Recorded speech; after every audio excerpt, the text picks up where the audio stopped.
Hey guys, welcome back to the channel. Today I'm going to be putting together some arrows, and this is not going to be an extensive arrow build at all, but we're here at the beginning of August and it's about time for me to start getting set up and practicing with my bow again. Towards the beginning of season, I like to be practicing 3 or 4 times a week out at the range behind my house. I understand everybody doesn't have space to do that, but if you do, I think it's your responsibility to make sure you're as prepared as possible for when you do go bow hunting. I try to practice off and on throughout the whole year, but honestly, I haven't even noticed that bows can sometimes tune differently in the heat of June and July than they do in the cold of October and November. So you have to be constantly practicing and monitoring all of your equipment. So here's what we have today. We have the Easton 6.5 Hunter Classic Series.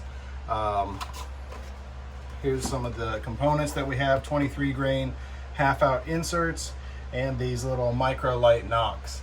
I don't typically hunt with lighted nocks. I have not found a lighted nock that I really like yet that's foolproof. Last year I hunted with Luminox, and I had the issue of after the arrow passed through the animal, there would be so much blood soaking into the crevice between the nock and the end of the carbon shaft that it was shorting out the lighted nocks. Half the reason to use a lighted nock is to find your arrow afterwards. So it's cool to see that little light disappear through the animal and know where you hit it. But if you can't find your arrow afterwards, it's only done half its job. So those didn't really work out for me too well. This year I may try just standard Walmart nocturnals. I'm really not sure yet. I don't love those either. It seems like those are pretty hit or miss for me as well. But onto the arrows. These are already fletched. They come with nocks. So you're not going to be cutting anything off the back of this arrow if you need to trim up the length of an arrow. I don't typically have that issue. I have a 31.5-inch draw length.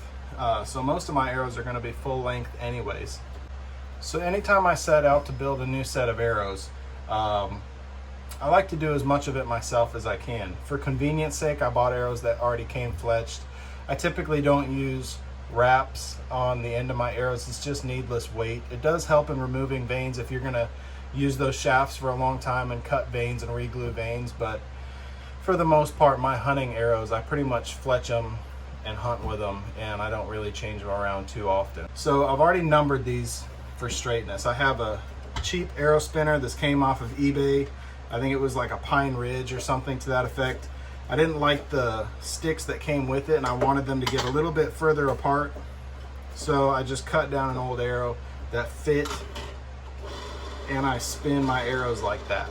So I'm getting a little bit of a wobble out on this end, but the front end is very straight. And to compare that, you guys aren't going to really be able to see this, but the front end has a wobble here and the back end has pretty considerable wobble. And this is the least straight arrow.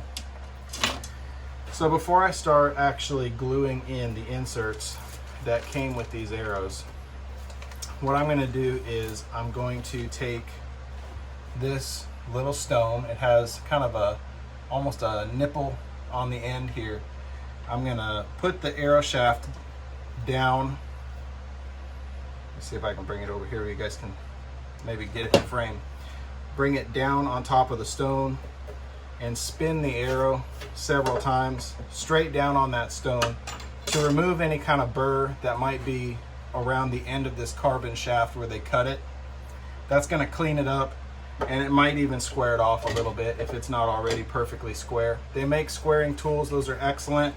I've been able to get away without one for the last couple of years, so this is going to be how I do it, and I'll check it to make sure it's spinning straight before I glue everything down. So after I go ahead and clean off the end of this, I'm going to take a Q-tip. I'm going to soak it in 100% pure acetone. You can steal this from your wife if she does her nails. You can use a high percentage like isopropyl alcohol as well. This is my favorite. Just don't do it inside. The fumes are ridiculous. Try not to break these before we built them. The fumes are pretty ridiculous, and if you get it on your table, it will eat the enamel right off of your countertop or your table. And I'm speaking from experience, and the wife never appreciates that. I'm going to go through and spin all these down on this little sanding stone. and then we'll start cleaning out the arrow shafts.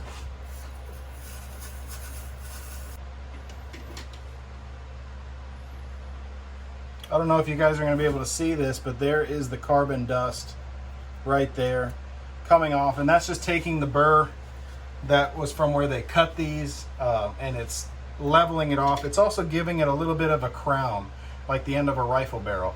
And I don't know that that's extremely advantageous, but just to give you an idea of what's actually happening.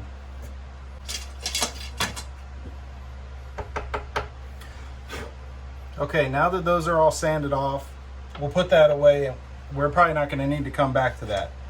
Now we're going to take our Q-tips, we're going to soak it in the acetone. We are going to clean out all of that dust and remove any kind of oils maybe off my hands that would find their way down in there, so that we get a good contact when we do use our glue to get the insert and the carbon shaft bound together. The glue that I like to use is JB Weld. It's a 5-minute epoxy. This is the clear weld. I have never had an issue with my inserts coming out or anything when using that.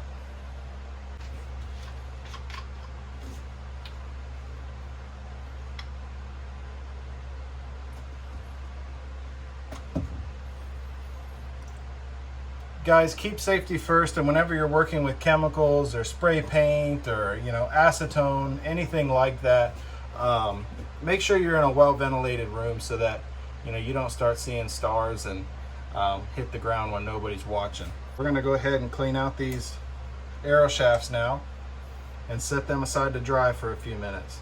I like to make sure that my Q-tip is getting pretty much all the way down into the arrow shaft, and then I'll take it out, set it across the top, and spin it a few times as well. And it will dry itself off in just a minute or so. I'm going to use a fresh Q-tip for every arrow shaft that I clean out.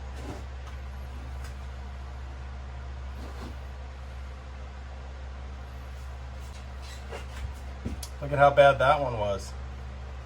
There's both sides for comparison.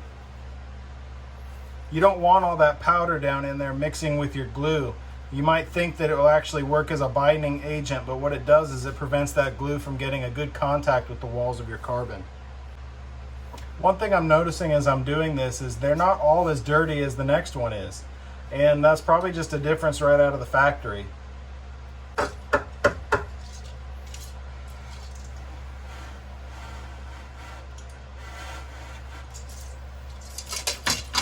While those are drying, we can get out our inserts. I'm going to put them in a little dish here on my desk so they don't roll away. Sometimes I like to actually take some of that acetone and clean the end of my fingertips off. That's going to remove the oils that my hand have on them. It's going to dry my skin out so that I'm not spreading hand oils all over these components when I'm trying to glue them together later.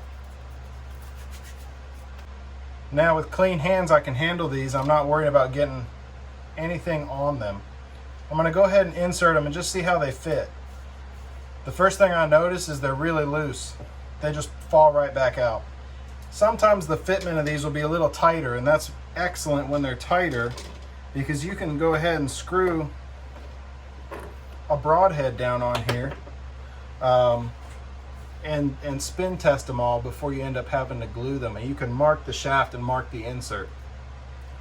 If you're using epoxy that dries slowly, you can do that as well.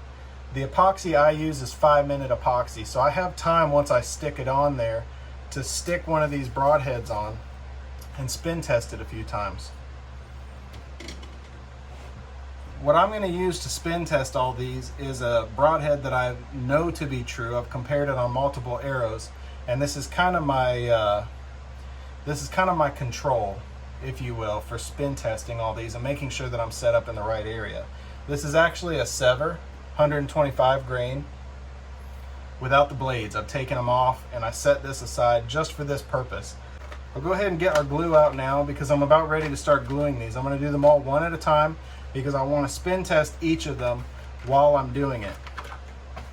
Something that's very helpful is to take your insert, screw it down onto your head, before you ever start gluing, so you're not getting glue all over your fingers and all over the shaft. What I will do then is put the glue on the insert, stick it in my arrow shaft, and rotate it several times to make sure that glue is completely covering the inside of the arrow shaft. And then we'll set it down and spin test it a few times to make sure it's right, and set it up on edge here against my wall, and it'll hang here till it dries. One thing I may have forgot to mention with this glue is it's not 5 minutes from the point where you stick your glue on your insert. It's 5 minutes from the point where you pour the glue out on the table. So you do have to work kind of quickly before it starts to set up. So I've inserted that in there. You can see I have excess glue on the outside. I'm not going to worry about that just yet. In fact, I'm going to firmly press this down, continue spinning it in the arrow. And I'm going to take something to wipe that excess glue right off.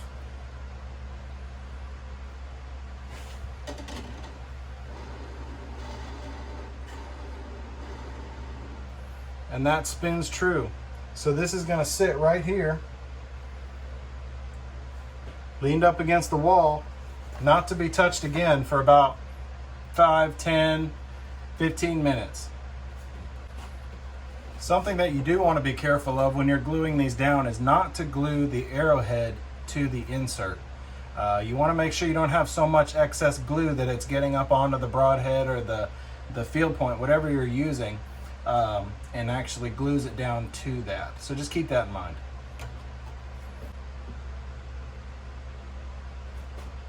All our arrows are glued. I'm going to give them a few minutes to dry, and then we're going to weigh the arrows with the broadheads I plan on using, or with the same weighted broadhead anyways.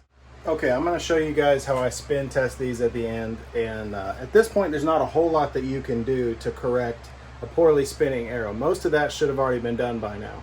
But there are some things you can do. Sometimes an arrow squaring tool will actually be able to level off or square up an aluminum insert. So you can save it, or you can remove the insert as well, either with some heat or, you know, there are various methods you guys can look up. Heat is probably the most common. So I'm going to show you guys how this arrow spins, and this is our number 1 arrow, the best spinning arrow that we've got. Alright, something like that ought to give you a pretty good idea. So this is what you want to see. If you didn't know it was spinning, you'd be hard pressed to know that it's even moving right there. So I'm going to be able to take this off here in just a couple minutes. I'm going to feel, this is feeling pretty solid. Yeah, perfect. I had just a little excess glue up here. You can see it kind of shine in the light. That doesn't bother me at all. It doesn't hurt my feelings. I can always sand that off if I really wanted to. Right now that feels pretty tacky. It can still kind of hold my fingerprint. So I know this glue's not 100% set up just yet, but this is ready to put a broadhead on.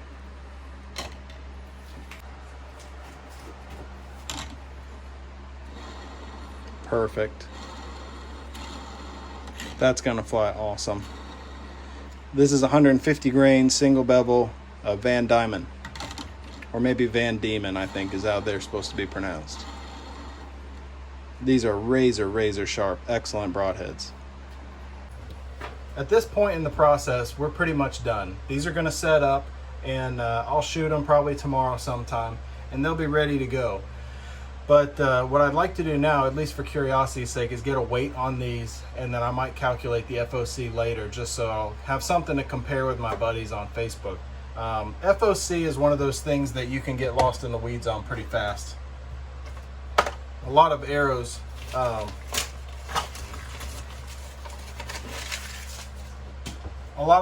going to fly really well anywhere between 10 and 15% FOC. There are guys out there that are looking for 20 and 25+%, and that's fine. It has its application, but for the common whitetail hunter taking shots within 30 yards, you want an arrow that is going to be properly balanced. 10 FOC, 12, even 15% is going to be just fine for your application. You want an arrow probably weighing more than 450 grains with a fixed blade broadhead, and if you're pushing 500 to 550 grains, you can confidently shoot a lot of expandables out there. You guys make your own decisions on that, of course, but I've seen a 2-inch, this is one of the broadheads that I've shot. This is a Sever 100 grain 2-inch cut, and I've put that through the shoulder, the scapula, not the shoulder joint, but through the scapula, through the spinal cord, and complete pass through out the other side of a doe at 25 yards out of my tree stand. And that was with a 550 grain arrow. So, you know, once you break that 500 grain threshold, you have a lot more energy to work with. And I only shoot a 65-pound bow. Now I have a 31.5-inch draw length, but I only shoot 65 pounds, and that's maxed out. So let's get a weight on these.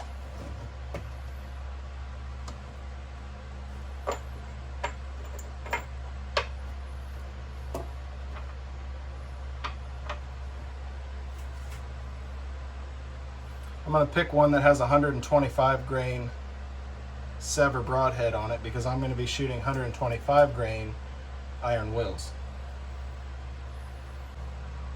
So that arrow comes in right at 466 grains. That's a little lighter than I thought it would be. I may have put a number in wrong somewhere, but if I put a lighted knock on the back end, that is going to drop my FOC, but it's also going to bring up my overall weight. So as long as I have a well-balanced arrow that is easy to broadhead tune, FOC really helps with arrow flight, and it helps with broadhead tuning a lot, because the more weight you have in the front end of this arrow, the more effective your rudder is. Okay, think of it kind of like a boat. You know, the rudder is steering the boat. If all the weight was in the back end of that boat, it might be difficult for that rudder to do its job because it has to move the front end of the arrow. Whereas if your focal point or your balance point is up here, the front end of that arrow has to move around a lot less, and you get much more effective use of your rudder in the back. I hope that analogy kind of works out for you. I'm not an expert in physics or the mechanics of all of this, but you know, there are some pretty practical lessons that you can take. But like I said, I had no issue with this exact arrow with 100 grain Sever. 2 years ago, I shot 6 deer with it. I had no issue getting full pass-throughs on a very poor mechanical advantage broadhead, a 2-inch expandable with these wings on the front. So, I mean, it's a very sturdy, solid broadhead, but the mechanical advantage is way down there. Hey guys, I just ran out of storage, so I'm going to try to get this wrapped up quick. But what I was trying to say was dropping my overall arrow weight is not going to be a problem when I'm shooting a much higher mechanical advantage broadhead like this iron will. I have confidence in that setup. 460 to 475 grain arrow is still a relatively higher compared to probably the industry average. And with my bow setup, 31.5-inch draw, 65 pounds, I have confidence with a high mechanical advantage broadhead and a solidly built arrow, I'm going to have the energy I need to get pass-throughs on the animals that I'm shooting, which is ultimately my end goal. So I hope you guys enjoyed this video. It's going to be the first part in my kind of bow hunting experience or series on YouTube. So stay tuned for the next one. We'll get out on the range and start doing some shooting and try to compare some broadhead flight with field points and get all that stuff set up. We'll talk about bow tuning, and then as season draws near, we'll take you out, do a little bit of scouting, and show you how I hunt. So I hope you guys enjoyed it. Thank you for watching. I appreciate your time, and God bless.